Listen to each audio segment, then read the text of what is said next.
Hi everyone. I just wanted to do another quick actual battery review. I seem to be doing a lot of those lately, but I just wanted to talk to you a bit about the battery that I use in my transmitter. I've been using, ever since I bought this transmitter, this is a Turnigy 9X that's been flashed with the ER9X firmware. I've had it for over 4 years now. I've had, this is a Zippy 1800 3S LiFe or Lithium Iron Phosphate battery. You'll either see them sometimes listed as LiFe. Let me take the rubber band off of this one. LiFe, as you can see on this newer one from Hobby King, or you will see them as LiFePO4. So my transmitter normally would take 8 AA batteries, 1.5 volt batteries. In a plastic case. You snap them all in and then pop it in. So what these do is these allow me to go a long time of flying and use before I have to recharge the batteries, because even if I was using like rechargeable NiCads, they don't last as long without needing to be recharged as these LiFes do. The other nice thing about these is that these are much lighter. This one especially, it's a newer battery and it's less capacity than this one, and it's much lighter than having 8 AA batteries in my transmitter.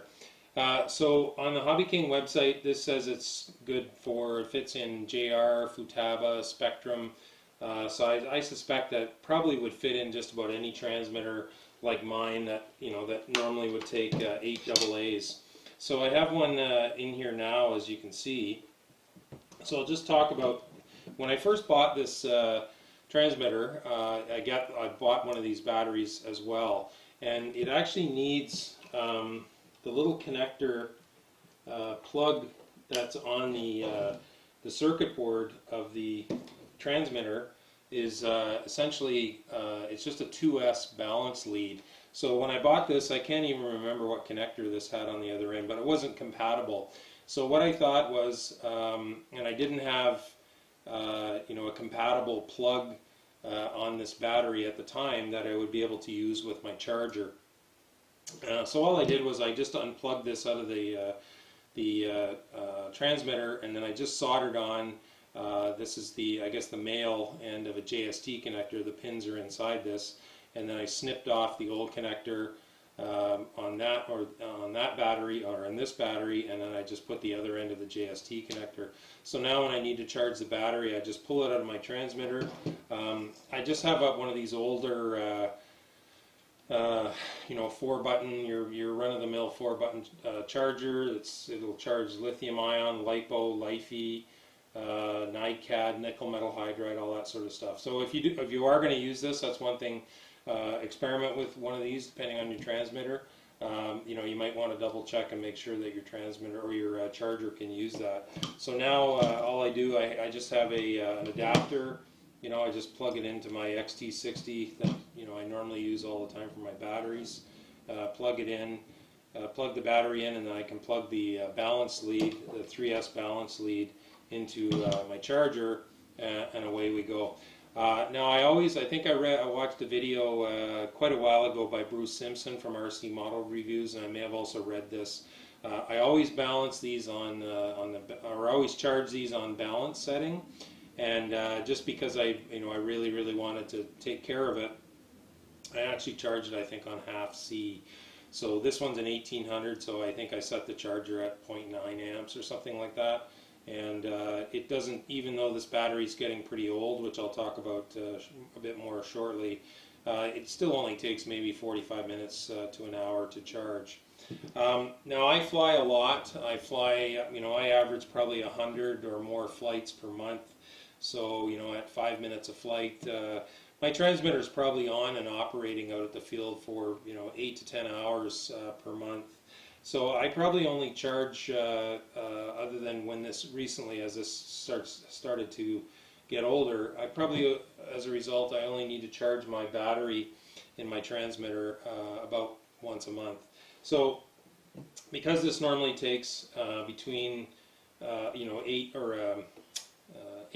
AA batteries, this transmitter likes to be between about 9 to 12 volts.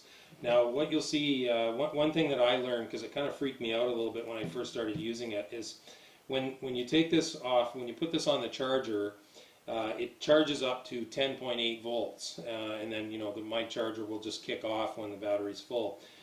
So when I first plug it into my, if I take it right off the charger and plug it into my transmitter, the voltage will have already started to drop pretty quickly. It sometimes will show 10.4, 10.5, and then very quickly, like after,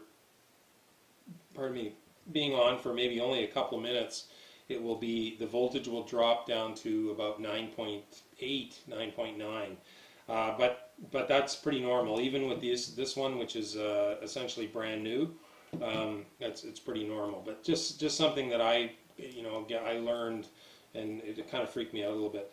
And then what it'll do is normally it'll stay.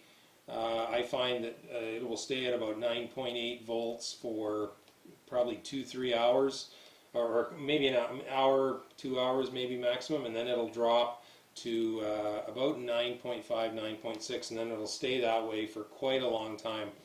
I have an alarm built into my transmitter that if the voltage drops to 9.0, then I'll get an alarm. So what I normally do is if I start to see values of 9.3 volts, then that's when I'll pull my battery out and I'll recharge it. Okay, so what I have noticed, let's talk about this one because it is, like I said, it's getting older.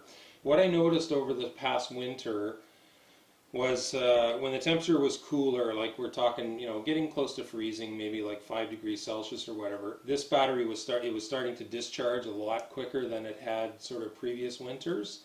It's still actually very usable, now that we're into spring and summer.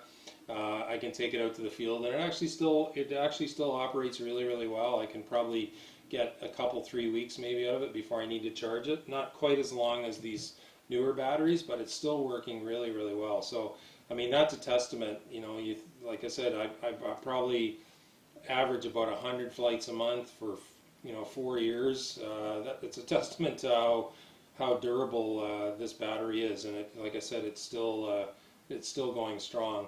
One of the reasons that I picked these ones up was when I went to replace this one, to buy a new one when I realized that it was starting to get tired. Hobby King was out of these. This is a Zippy, and then this is just a Hobby King LiFe brand. Pardon me. These were available, plus they were on sale. These are only, I think, just under $7 I got them for on sale, $7 US. So when you think about, what it costs you to buy 8 AA NiCads that you can recharge, or continually buying AA batteries, in the long run, this I think is, well, I know for a fact in the long run this has saved me a lot of money and a lot of hassle because I don't have to charge it all that often. So anyway, this newer one, it came with this. I'm not even sure what the name of this connector is. I'm sure maybe it's adaptable with a JR or a Futaba radio. I'm not sure. And it also on this lead had almost like a servo connector. I think a JR or Futaba servo connector. So because I'd already made this little harness that goes in my transmitter, I just snipped that one off and put this this JST connector on there, so I can just pull it out. And then what I do is, just to keep everything sort of sorted out and keep that wire out of the way, is I just pop this rubber band on there. What I've also noticed is, because this rubber band also helps to keep the battery from moving around at all inside the transmitter bay. Not that it's really going to move around too much. This one is it's a little bit thinner, sort of this way, than this Zippy 1800, but it's actually a little bit longer, just a tiny, I don't know, maybe 4 or 5 millimeters longer. But it still fits in to my transmitter bay, so I'm just going to plug this little harness in there into the transmitter. So I'm very careful when I plug put the transmitter or the battery in the transmitter. How my wires go, just to make sure that I'm not bending a wire too badly or pinching anything in there. So it's a bit of a snug fit, but if I take my time, just get everything folded in there nicely, and then pop my cover back on. We're good to go. So again, I've been running this now for a couple of weeks, and yeah, so it's up at 9, still at sort of 9.7 volts. Hopefully you can see that. So I'll probably get another half a dozen or more flying sessions out of it before I need to charge it. So that's that's really good. Endurance. The other nice thing is, these are a more stable battery than a LiPo. I mean, I know a lot of guys use LiPos in their transmitters, but I don't really necessarily have to worry about its stability, sort of what its internal resistance and stuff, because it has a very, very slow discharge rate, and like I said, it'll stabilize normally at about 9.6, 9.7 volts. It'll stay there for a long, long time and just provide great performance. So anyway, so there's my lessons learned on LiFe, or lithium iron phosphate batteries in my transmitter. Again, I've been very, very pleased. Getting more than 4 years of really regular use out of a battery of any kind, I think, is rechargeable battery of any kind is really really great. And these ones, as I said, were very inexpensive on sale, and are even lighter than this one, which is always nice. So there we go, folks. Thanks very much for watching. Please check out the comments down below. I'll have links to these two batteries. If you're interested, or you're able to modify or adapt your transmitter, if these will fit into your transmitter, or you're interested. There's also, depending on your transmitter, you can get them in 2S size if your transmitter operates on a lower voltage. So I'll have the links for this, and you can find a pretty good variety of them on the Hobby King website. They're a bit more difficult to find now, LiFe batteries.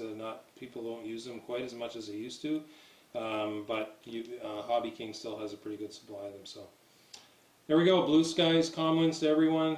Park jet noise, the other sound of freedom, baby. Take care.